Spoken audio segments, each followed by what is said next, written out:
ଭୁବନେଶ୍ୱର ଉପକଣ୍ଠ ମଳିପଡ଼ାସ୍ଥିତ ଶ୍ରୀକୃଷ୍ଣ ଇଣ୍ଟରନ୍ୟାସନାଲ ସ୍କୁଲରେ 78ତମ ସ୍ୱାଧୀନତା ଦିବସ ମହାସମାରୋହରେ ପାଳିତ ହୋଇଯାଇଛି। ମୁଖ୍ୟ ଅତିଥି ଭାବେ ପୂର୍ବତନ ସାଂସଦ ପ୍ରସନ୍ନ କୁମାର ପାଟ୍ଟଶାଣୀ ଯୋଗଦେଇ ପତାକା ଉତ୍ତୋଳନ କରିଥିଲେ। ସମ୍ମାନିତ ଅତିଥି ଭାବେ ଆଇଏମ୍ଆଇ ନିର୍ଦ୍ଦେଶକ ଡକ୍ଟର ଡିପି ବିଶ୍ୱାଳ, ଅବସରପ୍ରାପ୍ତ ଶିକ୍ଷକ ଜଲିଲ ଖାଁ, ବିଦ୍ୟାଳୟର ଚେୟାରମ୍ୟାନ୍ ପବିତ୍ର କୁମାର ରାଉତରାୟ, ସମାଜସେବୀ ଆଶିଷ ରଞ୍ଜନ ମିଶ୍ର, ବିଦ୍ୟାଳୟର ଏଚ୍ଆର୍ ଅଶୋକ ରଥ ପ୍ରମୁଖ ଯୋଗଦେଇ ସ୍ୱାଧୀନତା ଆଣିବା ପାଇଁ ମହାମନୀଷୀମାନଙ୍କ ବଳିଦାନ ଓ ଅବଦାନ ସମ୍ବନ୍ଧରେ କହିଥିଲେ। ଛାତ୍ରଛାତ୍ରୀମାନେ ଭଲ ପାଠ ପଢ଼ି ଦେଶମାତୃକାର ସେବା କରିବା ସହ ଜଣେ ଜଣେ ସଫଳ ନାଗରିକ ହେବା ପାଇଁ ପରାମର୍ଶ ଦେଇଥିଲେ।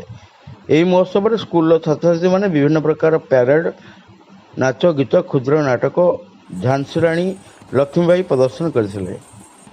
ଏହା ମଧ୍ୟରେ ଅଶ୍ୱ ଉପରେ ପ୍ରଦର୍ଶିତ ପ୍ୟାରେଡ୍ ବେଶ୍ ଚିତ୍ତାକର୍ଷକ ହୋଇଥିଲା। ଅଧ୍ୟକ୍ଷ ନମ୍ରତା ସିଂ ସ୍ୱାଗତ ଭାଷଣ ରଖିଥିଲା ବେଳେ ଉପାଧ୍ୟକ୍ଷ କବୀନ୍ଦ୍ର ଦାସ ସମସ୍ତଙ୍କୁ ଧନ୍ୟବାଦ ଅର୍ପଣ କରିଥିଲେ। Bureau report, Odia news. Wish you a happy Independence Day, all of you. God bless you to all. I heartily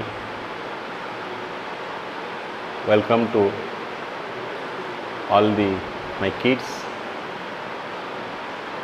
all the teachers,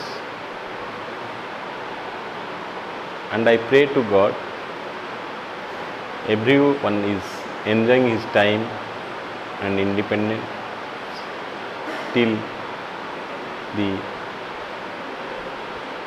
sun and world is in the earth.